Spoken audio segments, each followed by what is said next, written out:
ఓం నమో గణపతయే. ఈ రోజున మనం రథసప్తమి శాస్త్రీయంగా ఏ విధంగా జరుపుకోవాలి అని చెప్పుకోబోతూ ఉన్నాం. ఈ రథసప్తమికే విజయా సప్తమి అనేటటువంటి పేరు కూడా ఉన్నది. అచలా సప్తమి అని కూడా అంటారు. ఈ విధంగా 3 పేర్లతో పిలుచుకుంటారు రథసప్తమి పర్వదినాన్ని. దీనికి సంబంధించినటువంటి మొట్టమొదటి ఆధారం మనకు కనిపిస్తుంది సాంబ పురాణంలో. భవిష్యోత్తర పురాణంలో కూడా దీనికి సంబంధించినటువంటి విధి విధానాలు ఉన్నాయి. మొట్టమొదట సాంబ పురాణంలో ఏముందో చూద్దాం. సర్వకామ ప్రదాహ్యేషా ప్రసిద్ధార్కస్య సప్తమి మాఘ శుక్లస్య సప్తమ్యాం సదాదిత్య దినం భవేత్ అన్నారు. ఈ యొక్క రథసప్తమి మనకు అన్ని కోరికలను కూడా తీరుస్తుంది. అంటే నేరుగా రథసప్తమి తీర్చేస్తుంది అని కాదు, రథసప్తమి నాడు మనం చేసేటటువంటి సూర్య పూజ వలన మనకు అన్ని కోరికలు కూడా సిద్ధిస్తాయి అని అర్థమవుతూ ఉన్నది. మాఘ శుక్ల సప్తమి సూర్యుడికి చాలా ఇష్టమైనటువంటి రోజు. ఈ మాఘ శుక్ల సప్తమినే విజయా సప్తమి అని కూడా అంటారు. సప్తమి విజయా నామ తత్ర దత్తం మహత్ఫలం స్నానం దానం జపో హోమ ఉపవాసస్తథైవచ.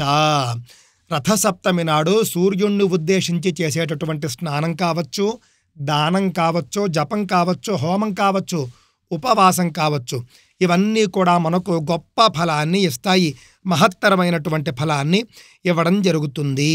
అలాగే సకల పాపాలు కూడా హరించబడతాయి రథసప్తమి నాడు చేసుకునేటటువంటి పూజాది కార్యక్రమాల వల్ల.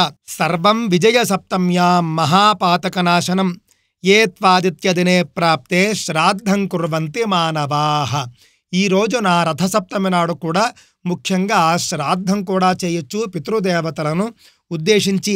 ఆ విధంగా ఎవరైతే చేస్తారో వాళ్లకు కూడా కోరికలు తీరుతాయి, పితృ సంబంధమైనటువంటి దోషాలన్నీ కూడా పోతాయి. ఈ నిర్ణయ సింధు వచనాలు మనం చూసుకున్నట్లయితే కనుక చాలా గొప్పగా చెప్తూ ఉన్నారు ఈ యొక్క రథసప్తమి గురించి.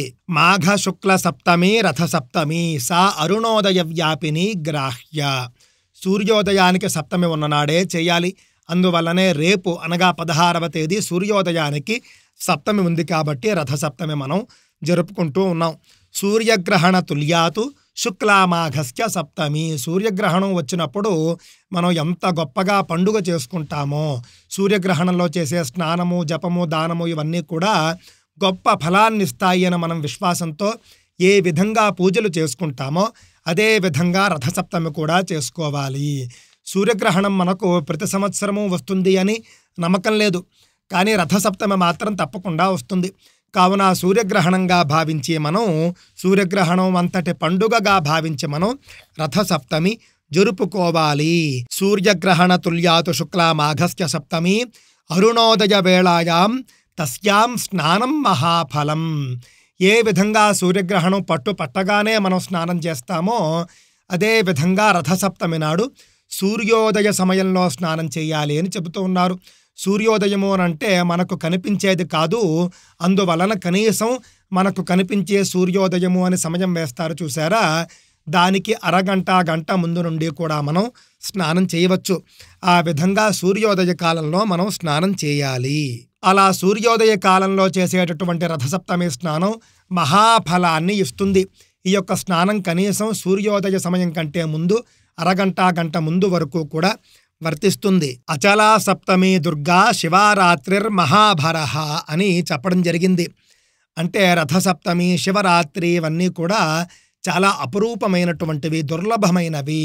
కావున వాటిని మనం సద్వినియోగం చేసుకుని పుణ్యఫలాన్ని సంపాదించాలి అని చెబుతూ ఉన్నారు. మాఘే మాసి సితే పక్షే సప్తమి కోటి భాస్కరాః కుర్యు స్నానార్ఘ్య దానాభ్యాం ఆయురారోగ్య సంపదః.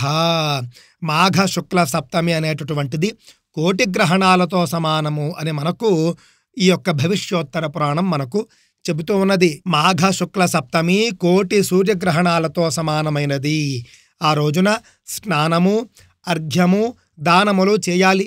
దానివల్ల ఆయురారోగ్య ఐశ్వర్యాలు లభిస్తాయి.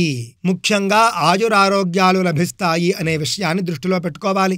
ఆరోగ్యం కావలసిన వారు, అలాగే ఆయుర్వృద్ధి కావలసిన వాళ్ళు రథసప్తమి నాడు స్నానము అర్ఘ్యము చేయాలి. స్నానం ఏ విధంగా చేయాలి అని స్పష్టంగా చెబుతూ ఉన్నారు.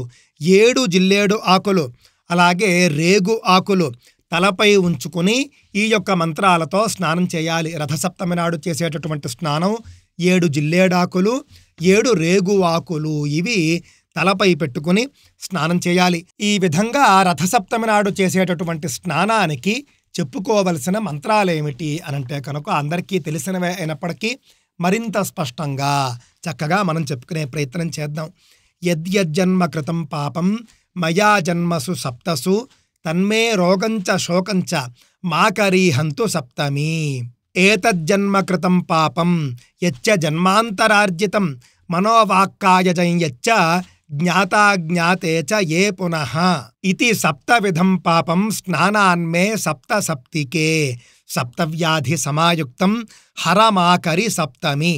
ఏతన్మంత్రత్రయం జప్త్వా స్నాత్వా పాదోదకే నరః కేశవాదిత్యమాలోక్య క్షణాన్నిష్కలుషో భవేత్. ఈ శ్లోకాలు చెప్పుకుంటూ స్నానం చేయాలి. తలపైన 7 జిల్లేడు ఆకులు 7 రేగు ఆకులు పెట్టుకుని స్నానం చేయాలి. నువ్వుల పిండితో చేసినటువంటి భక్ష్యాలు అప్పాలు మొదలైనటువంటివి నువ్వుల పిండితో ఆ విధంగా చేసుకోవాలి. చేసుకుని నైవేద్యం పెట్టుకోవాలి. అప్పాలు అనే కాదు ఉండల్లాగా కూడా చేయవచ్చు. కాకపోతే నెయ్యితో కలిపి చేస్తారు నువ్వుల పిండితో. అవి తయారు చేసుకుని సూర్యుడిని పూజించి నైవేద్యం చేసుకోవాలి. పరమాన్నం నైవేద్యం చేయడం కూడా సాంప్రదాయం ఉన్నది. ఆ తరువాత సూర్యుడికి అర్ఘ్యప్రదానం చేసుకోవాలి. సూర్యుడికి అర్ఘ్యప్రదానం చేసే సందర్భంలో చెప్పవలసినటువంటి మంత్రాలు సప్త సప్తి వహ ప్రీత సమలోక ప్రదీపన సప్తమీ సహితో దేవ గృహాణార్ఘ్యం దివాకర జననీ సర్వలోకానాం సప్తమీ సప్త సప్తికే సప్తమీ సహితో దేవ గృహాణార్ఘ్యం దివాకర. ఈ విధంగా శ్లోకాలు చెప్పుకుని సూర్యుడికి అర్ఘ్యం ఇచ్చుకోవాలి. ఇది సంక్షిప్తంగా క్లుప్తంగా రథసప్తమి ఆచరించవలసినటువంటి విధానం. వీటిపై మీకు ఇంకా ఏమైనా సందేహాలు ఉన్న ఎడల తప్పక వ్యాఖ్య చేయండి. స్వస్తి.